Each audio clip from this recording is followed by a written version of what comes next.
Hello everyone, welcome to my YouTube channel. आज के session में हम लोग बात करेंगे सेल्स के बारे में, जिसके अंदर हम लोग कई टॉपिक कवर करेंगे, जैसे कि 4 Cs ऑफ सेल्स के बारे में, सेल्स की 8 स्ट्रेटजीज के बारे में, और सेल्स बिजनेस के लिए क्यों ज़रूरी होता है इसके बारे में भी बात करेंगे। चलिए शुरू करते हैं।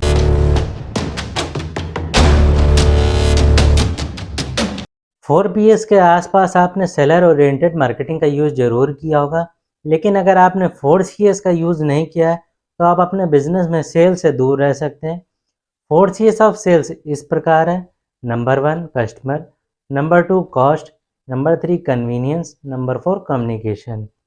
तो कॉम्पिटिटर्स के बीच अपने प्रोडक्ट की अच्छी स्थिति लाने के लिए आप 4 Cs का यूज़ कैसे करें, इसके बारे में हम आपको बताते हैं। तो सबसे पहला टर्म आता है, वो आता है कस्टमर। तो 4 Cs मार्केटिंग कॉन्सेप्ट का यूज़ करने के लिए सबसे पहले आपको अपने टारगेट कस्टमर्स की एक्सपेक्टेशंस को समझ लेना ज़रूरी है। ध्यान रहे कि आप कई ग्रुप के टारगेट कस्टमर्स को टारगेट कर रहे हैं, इसलिए आपको इसको यूज़ करने से पहले कुछ बातों का ध्यान रखना ज़रूरी। सबसे पहला आपको ये जान लेना ज़रूरी है कि आपके कस्टमर्स की नीड क्या है। दूसरा, आप कस्टमर्स की नीड को कैसे सेटिस्फाई कर रहे हैं। ध्यान रहे कि आपका जो प्रोडक्ट और सर्विसेज की वर्थ है वो कस्टमर्स के फीडबैक पर डिपेंड करती है। दूसरा पॉइंट जो आता है वो आता है कॉस्ट। तो 4 Ps सेलर या मैन्युफैक्चरर की कॉस्ट पे डिपेंड रहता है, लेकिन 4 Cs टारगेट कस्टमर को देख के कॉस्ट डिसाइड करता है। तो कॉस्ट डिसाइड करने से पहले आपको कुछ टर्म्स के बारे में सोच लेना ज़रूरी है। सबसे पहला कि आपका जो टारगेट कस्टमर है वो आपके प्रोडक्ट और सर्विसेज के लिए एक्चुअल या टोटल कॉस्ट कितना पे कर सकता है।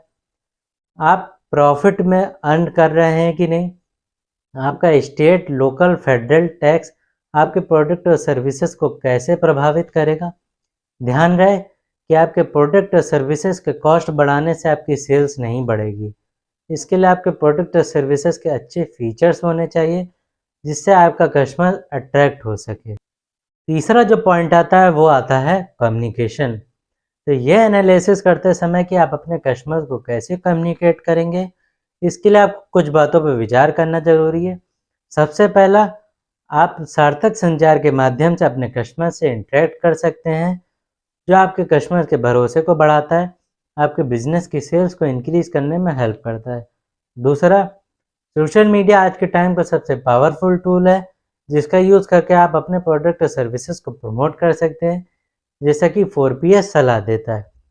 लेकिन आप कस्टमर की इंसाइट्स को जानने के लिए भी सोशल मीडिया का यूज़ कर सकते हैं। इसके ज़रिए आप वो प्रोडक्ट और सर्विसेज डेवलप कर पाएंगे जिसका सच में आपके कस्टमर्स को नीड है और वो आपके प्रोडक्ट और सर्विसेज को खरीदने में इंटरेस्ट रखता है। 4 Cs का जो लास्ट पॉइंट आता है वो आता है कन्वीनियंस। तो आज के भागदौड़ की दुनिया में हर कोई कन्वीनियंस को प्रायोरिटी देता है।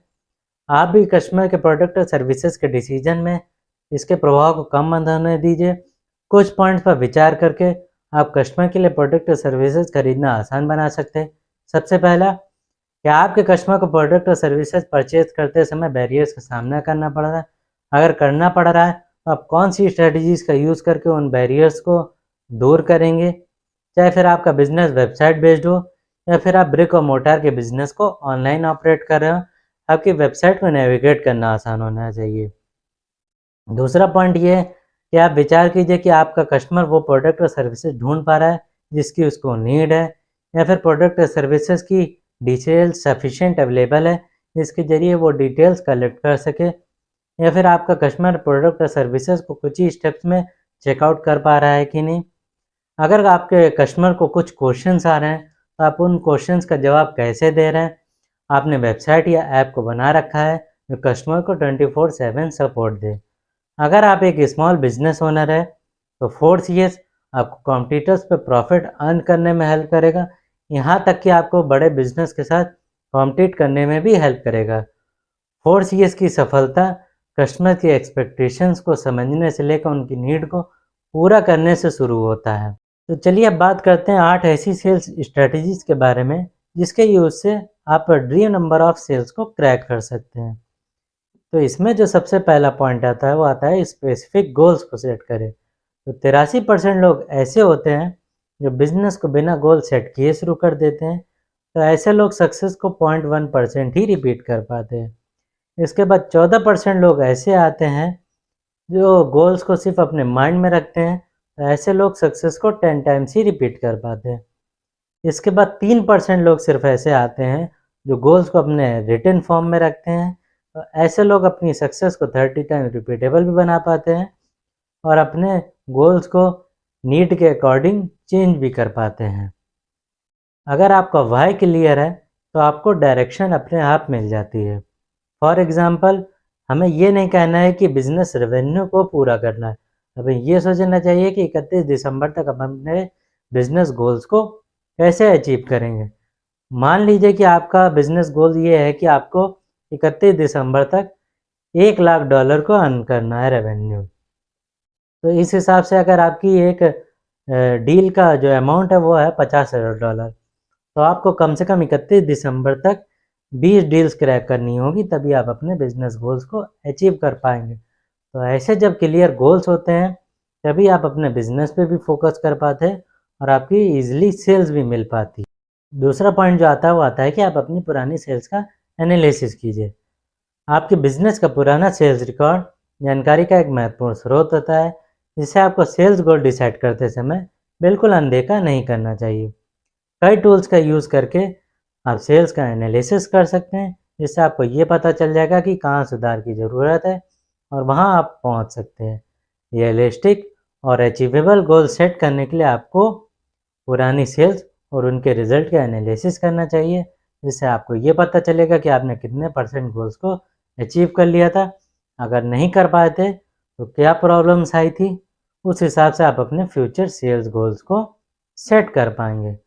अब तीसरा पॉइंट जो आता है वो आता है कि शुरुआत में छोटे मार्केट को टारगेट करें। अलग अलग मार्केट को टारगेट करना अट्रैक्टिव लग सकता है, ये आपके बिजनेस की रीच को बढ़ाता है, लेकिन खैर कई जगहों पर ये काम नहीं आता है, क्योंकि जब आप वाइडर मार्केट को टारगेट करते हैं तो उनकी वेबसाइट चुनौतियाँ और उनके समाधान काफ़ी प्रॉब्लम्स खड़ी कर सकते हैं। इसलिए आपको स्पेसिफिक मार्केट के अनुसार छोटे छोटे गोल सेट करने चाहिए, एकदम से बड़े गोल्स नहीं सेट करने चाहिए। आप अपने मार्केट ऑडियंस का रिसर्च करना चाहिए, कस्टमर्स की प्रॉब्लम को समझना चाहिए, फिर अपने प्रोडक्ट और सर्विसेज के ज़रिए उनको ये कन्विंस करना चाहिए कि आपके प्रोडक्ट और सर्विसेज उनकी प्रॉब्लम्स को कैसे सॉल्व करेंगे। चौथा पॉइंट जो आता है वो आता है कि रिसर्च करिए, एनालिसिस कीजिए, फिर कस्टमर्स की हेल्प कीजिए। मोस्टली जो सेल्स पर्सन होते हैं वो अपने प्रोडक्ट और सर्विसेज के जरिए कंपनी की ब्राइट इमेज को प्रेजेंट करने के लिए कॉल करते हैं। इसमें आपका प्रोस्पेक्ट क्लाइंट बिल्कुल भी इंटरेस्ट नहीं रहता है, क्योंकि उसको बिजनेस की प्रॉब्लम्स का सलूशन चाहिए होता है और आपके प्रोडक्ट के फीचर में इंटरेस्ट नहीं रखता है। इसलिए आपको अपने कस्टमर की हेल्प करने से पहले कई बातों का जान लेना ज़रूरी है, जैसा कि उनके बिजनेस गोल्स क्या हैं, वो किन क्षेत्रों में सुधार चाहते हैं, अगर उनकी ग्रोथ में बैरियर्स आ रहे हैं तो उन्होंने उन बैरियर्स को दूर करने के लिए कौन सी स्ट्रेटजीज़ का यूज़ किया है। इन क्वेश्चंस का आंसर ढूंढने के लिए आपको उनकी वेबसाइट को ब्राउज़ करना होगा, सोशल मीडिया पेज का एनालिसिस करना होगा। अगर वो कॉम्पिटिटर के साथ वर्क कर रहे हैं तो उनके द्वारा पब्लिश केस स्टडीज़ को पढ़ना होगा। इसके लिए आप गूगल अलर्ट और टॉकवका अलर्ट का यूज़ कर सकते हैं। जब आप अपने कस्टमर्स के बारे में पूरे तरीके से जानकारी कलेक्ट कर लेंगे तब आप क्लियर विजन के साथ उनकी हेल्प कर पाएंगे, कम्युनिकेशन को पर्सनलाइज कर पाएंगे। तब उनको ये एहसास हो जाएगा कि आप वाकई में अपने प्रोडक्ट और सर्विसेज के जरिए उनकी प्रॉब्लम्स को सॉल्व करने में इंटरेस्ट रखते हैं। पांचवा पॉइंट आता है कि अपने संभावित क्लाइंट को सुनिए। अगर आपके अंदर सुनने की कला है तो आपको सेल्स में सक्सेस मिल सकती है। आप अपने क्लाइंट्स को सुनिए कि उनको क्या ज़रूरत है, इस तरीके आपको सेल्स को क्रैक करने में काफ़ी हेल्प मिलेगी। पेशेंस के साथ अपने क्लाइंट्स को सुनिए, उनके समय का सम्मान कीजिए, इस तरीके से संभावनाओं को भी आप समय दे पाएंगे और कस्टमर्स के साथ अपने रिलेशंस को भी बेटर कर पाएंगे। मोस्टली जो सेल्स पर्सन होते हैं उनका टारगेट होता है कि सेल्स को कैसे क्रैक करा जाए। इसके लिए वो अपने प्रोडक्ट और सर्विसेज डायरेक्टली कंपनी को पिच कर देते हैं और तुरंत ही सोल्यूशन बताने लगते हैं। इससे आपके जो प्रॉस्पेक्ट क्लाइंट है उनकी जो नीड्स हैं वो नज़रअंदाज हो जाती हैं और वो आपके प्रोडक्ट और सर्विसेज में इंटरेस्ट बिल्कुल भी नहीं लेते हैं। ऐसा नहीं करना है। आपको सबसे पहले अपने जो क्लाइंट्स हैं उनकी प्रॉब्लम्स को समझने के लिए कुछ क्वेश्चंस पूछने, जिनसे उनकी प्रॉब्लम्स उजागर हो पाए। देन आप अपने प्रोडक्ट और सर्विसेज के जरिए उनको बताइए कि हमारे प्रोडक्ट और सर्विसेज आपकी प्रॉब्लम्स को कैसे सॉल्व कर पाएंगे। जो छठा पॉइंट है वो है कि बेचने के लिए स्टोरी टेलिंग स्ट्रेटजी का यूज़ कीजिए। स्टोरी टेलिंग एक पावरफुल ब्रांडिंग टूल है जिसके जरिए आप अपने प्रॉस्पेक्ट क्लाइंट को कन्विंस कर सकते हैं। स्टोरी टेलिंग कस्टमर्स के चारों ओर एक सराउंडिंग डेवलप कर देती, जिससे वो इमेजिनेशन में चला जाता है कि प्रोडक्ट ऐसा लगेगा। फिर वो उसके बारे में काफ़ी सोचने लगता है। जैसे कि आप टीवी के ऐड भी देखते होंगे, तो कोई चॉकलेट का ऐड आ रहा है तो वो आपका बच्चा देख के उसमें ज़्यादा इंटरेस्ट लेने लगता है, या फिर कोई कार का ऐड आ रहा है, मोबाइल का ऐड आ रहा है तो उसमें हम लोग ज़्यादा इंटरेस्ट लेने लगते हैं, क्योंकि उसके पीछे कोई ना कोई स्टोरी छुपी होती है जिससे हम लोग अट्रैक्ट हो जाते हैं। एक रिसर्च के अनुसार आपके प्रोडक्ट की वैल्यू 11% तक तब बढ़ जाती है जब उसके पीछे कोई ना कोई स्टोरी छुपी होती है। अगर आप अपने प्रोडक्ट और सर्विसेज को किसी कस्टमर के सामने प्रेजेंट कर रहे हैं तो आप उनको डेमो एक स्टोरी टेलिंग स्टोरी के साथ दीजिए। इससे वो जल्दी कन्विंस भी हो जाएंगे। आप अपने पुराने कस्टमर्स के बारे में भी उनको बता सकते हैं, टेस्टिमोनियल दिखा सकते हैं, फीडबैक दिखा सकते हैं। इससे आपके कस्टमर्स का एक अच्छा इम्पैक्ट पड़े। सातवां पॉइंट है कि धैर्य रखिए और बातचीत करें। बातचीत करना किसी भी सेल्स प्रोसेस का एक इम्पॉर्टेंट स्टेप होता है जहाँ पर आपकी डील एंड भी हो सकती है। इसलिए आप अपने प्रॉस्पेक्ट क्लाइंट से बात करते समय काफ़ी सोच समझ के बात करें, क्योंकि ये एक ऐसा सेल्स प्रोसेस है जहाँ पर आपकी डील को बचाया भी जा सकता है। आपको अपने प्रॉस्पेक्ट क्लाइंट से बात करते समय काफ़ी धैर्य रखने की ज़रूरत है। ऐसा यहाँ पे हो जाता है कि एक्साइटमेंट में आप उनको ज़्यादा डिस्काउंट दे दें, या फिर आप उनकी ऐसी शर्तें मान लें जिससे आपको बाद में प्रॉब्लम्स हो। आपको डील करते समय काफ़ी सोचना है। आपको एक एक स्टेप बड़ा सोच समझ के रखना है।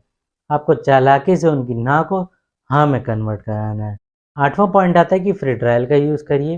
फ्री ट्रायल का यूज़ करके आप अपने नए कस्टमर्स को अट्रैक्ट कर सकते हैं। फ्री ट्रायल का use mostly Skype, Amazon Prime, Netflix, Buffer, Dropbox जैसी फेमस कंपनियां करती हैं। फ्री ट्रायल के जरिए कंपनियां अपने प्रोडक्ट के एक्चुअल कॉस्ट को दिखाने के लिए यूज़ करती हैं।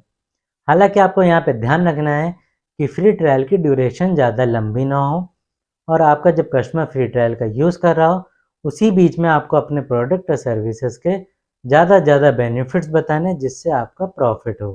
एक्सपीरियंस से हमेशा कुछ ना कुछ सीखने को मिलता है, चाहे फिर हम लोग सेल्स फील्ड में नए हों या फिर पुराने हों। प्रोडक्ट सेल करते समय टेस्ट की गई स्ट्रेटजीज हमारे काम आ सकती हैं। हालांकि स्ट्रांग स्ट्रेटजी बनाना ही ज़रूरी नहीं होता है, स्मार्ट तरीके से उसे इम्प्लीमेंट भी करना आना चाहिए। सेल्स परफॉर्मेंस तब ज़्यादा बेटर हो जाती है जब एक स्ट्रांग स्ट्रेटजी के साथ सीआरएम जैसे स्मार्ट टूल्स का यूज़ किया जाता है। सीआरएम एक सेल्स प्रोफेशनल टूल है जिसका यूज़ करके सेल्स पाइपलाइन को मैनेज करने, कस्टमर के डेटा को एनालाइज करने, ईमेल को ट्रैक करने के लिए हम लोग यूज़ कर सकते हैं।